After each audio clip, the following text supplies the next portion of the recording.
Bonjour à tous et bienvenue dans cette vidéo de SVT Facile consacrée au programme de terminale enseignement de spécialité et au chapitre Faire face au réchauffement climatique. Voici une photo aérienne d'une centrale photovoltaïque de Piolenc dans le Vaucluse en France. Et on peut se demander, peut-on limiter le changement climatique grâce notamment à l'utilisation des énergies renouvelables? Pour répondre à cette problématique, voici le plan de la leçon.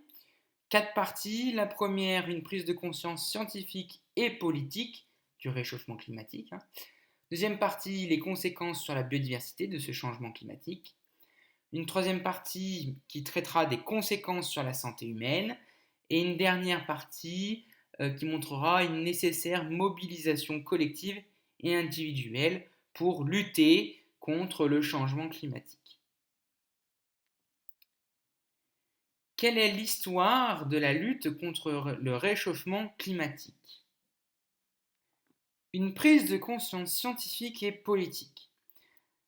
À la fin du XIXe siècle, certains scientifiques envisageaient déjà que les rejets anthropiques de gaz à effet de serre puissent provoquer un réchauffement climatique.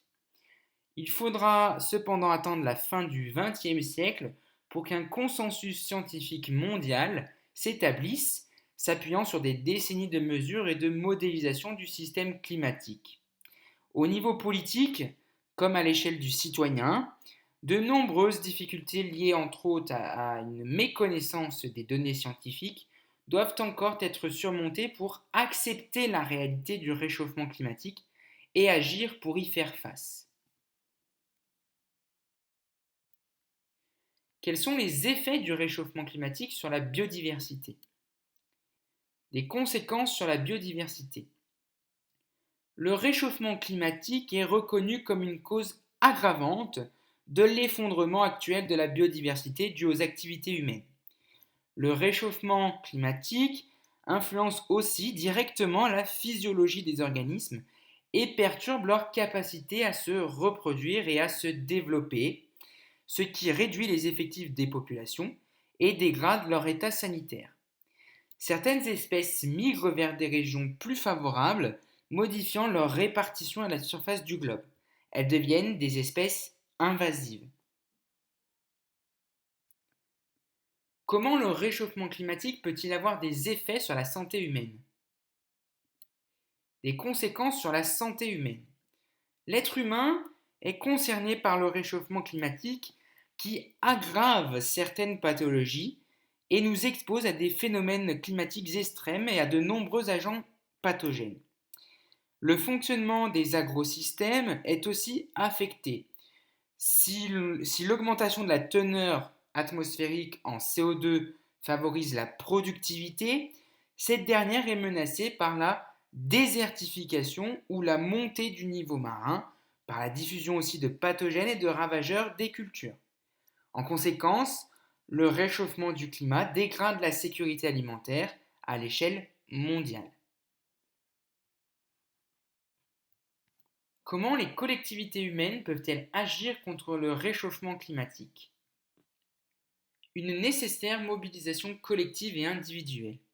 Les nations se réunissent chaque année et s'appuient sur les rapports du GIEC pour proposer différentes stratégies d'atténuation du changement climatique. Ces dernières visent à réduire les émissions de gaz à effet de serre ou à absorber le CO2 atmosphérique.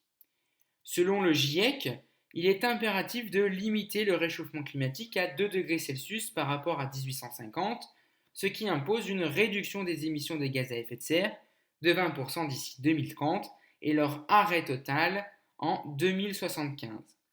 Compte tenu de l'inertie climatique et des engagements actuels de réduction, les modèles climatiques prévoient un réchauffement moyen de 3 à 4 degrés Celsius d'ici 2100. Il est donc nécessaire d'envisager des stratégies d'adaptation de l'échelle internationale jusqu'à celle du citoyen. Pour terminer, voici les mots à retenir de cette leçon.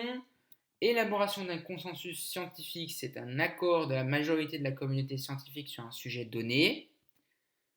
Gaz à effet de serre, c'est un gaz qui absorbe le rayonnement infrarouge émis par la surface terrestre, contribuant de ce fait à l'effet de serre. Le GIEC, c'est le groupe d'experts intergouvernemental sur l'évolution du climat. Un modèle climatique, c'est une représentation numérique simplifiée du système climatique terrestre, permettant d'en améliorer sa compréhension et de réaliser des prévisions et projections climatiques. Les stratégies d'adaptation, ce sont des mesures prises pour réduire la vulnérabilité des écosystèmes ou des activités humaines face à un événement négatif, tel le réchauffement climatique. Et les stratégies d'atténuation sont des mesures prises pour limiter l'ampleur d'un événement négatif, comme le réchauffement climatique par exemple. Merci pour votre attention et dites-vous bien que les étés ce n'est pas si difficile. À très bientôt.